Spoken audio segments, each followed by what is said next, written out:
मीरा भाईंदर शहर के कोऑपरेटिव सोसाइटियों के बारे में डीम कन्वेंस एक बहुत बड़ी समस्या है और इसी समस्या का निराकरण करने के लिए आज मीरा भाईंदर शहर की विधायक गीता जैन ने एक कार्यक्रम का आयोजन किया था। इस कार्यक्रम में कोऑपरेटिव सेक्टर के और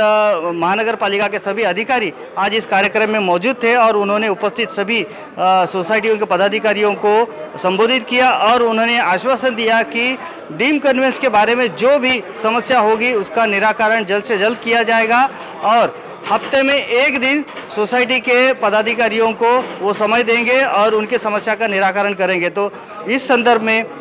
देखिए लोकहित न्यूज़ की एक स्पेशल रिपोर्ट।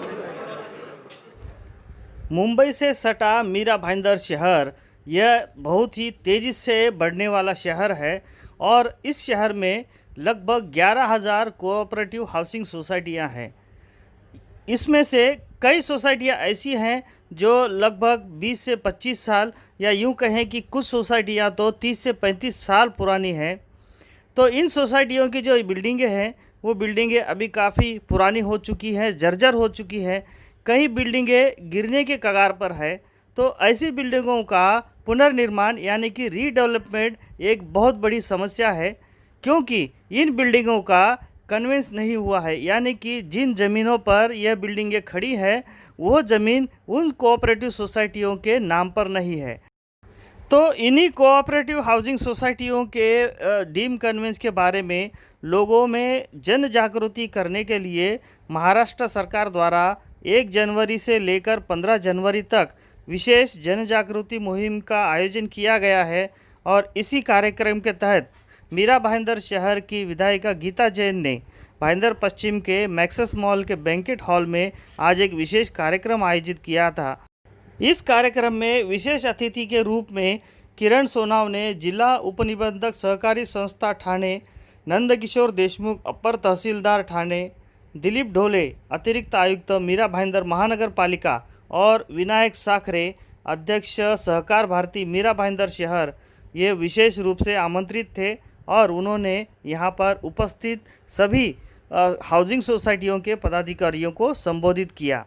इस कार्यक्रम के अंत में हमने उपस्थित सभी मान्यवरों से उनकी प्रतिक्रिया जाननी चाहिए। तो आइए सुनते हैं क्या कहा उन्होंने इस बारे में। आज का जो कार्यक्रम आपने आयोजित किया है, क्या मुख्य उद्देश्य ये था कि हमारे यहाँ बहुत सारी यानी कम से कम 10,800 सोसाइटी रजिस्टर्ड है,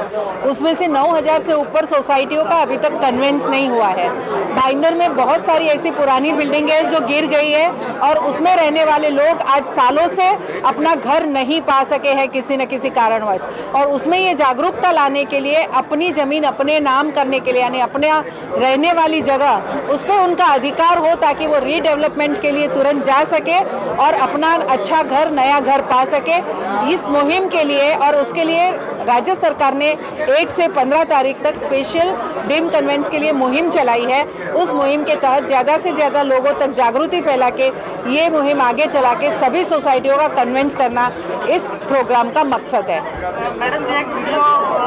फैलाया गया सोशल मीडिया पे कि ऐसी कोई मुहिम सरकार ने नहीं चलाई है, तो ये गलत अफवाह है, इस बारे में आप क्या कहेंगे? हमारे अधिकारी सोनावने जी यहाँ मौजूद है और उन्होंने अपने मुंह से कहा है कि हमें, मेरे पास तो खैर लेटर है राज्य सरकार का, लेकिन उन्होंने अपने आप कहा है कि ऐसी मुहिम है उस तहत आए हैं और इसका मतलब ये नहीं कि 15 के बाद ये काम नहीं होगा, लेकिन ये जागरूकता मुहिम है और ये काम अविरत चलता रहेगा। हमने ये जो विशेष जो मुहिम चलाई है 1 से 15 जनवरी कि ज़्यादा से ज़्यादा लोगों को जागरूक करें, उनके कन्वेंस के प्रपोजल्स डालें और यहाँ पर हम बिल्डर को भी नोटिस देते हैं, अगर वो नहीं आता है तो भी हम वो एक्स पार्टी केस उसके खिलाफ दे देते हैं। ऐसा नहीं कि बिल्डर ने आना ही चाहिए, बिल्डर अगर हियरिंग को नहीं आता तो भी हम उसके खिलाफ ऑर्डर दे देते हैं। डोले जी, ये जो आज विशेष मुहिम चलाई जा रही है, हमें मीरा भाईंदर महानगर पालिका की क्या भूमिका है? इसमें गवर्नमेंट ऑफ महाराष्ट्र की तरफ से 1 जनवरी 21 से लेकर 15 जनवरी 21 तक जो सहकार विभाग कोऑपरेटिव डिपार्टमेंट का जो मुहिम जारी की है, उसके लिए जो कोऑपरेटिव डिपार्टमेंट को लगने वाला पेपर्स है, ग्राम पंचायत, नगर परिषद या मनपा की जो लीगल बेस में बैठने वाला जो पेपर्स है जो कॉरपोरेशन ने उनको देना चाहिए, तो सहकार विभाग को, कोऑपरेटिव विभाग डिपार्टमेंट को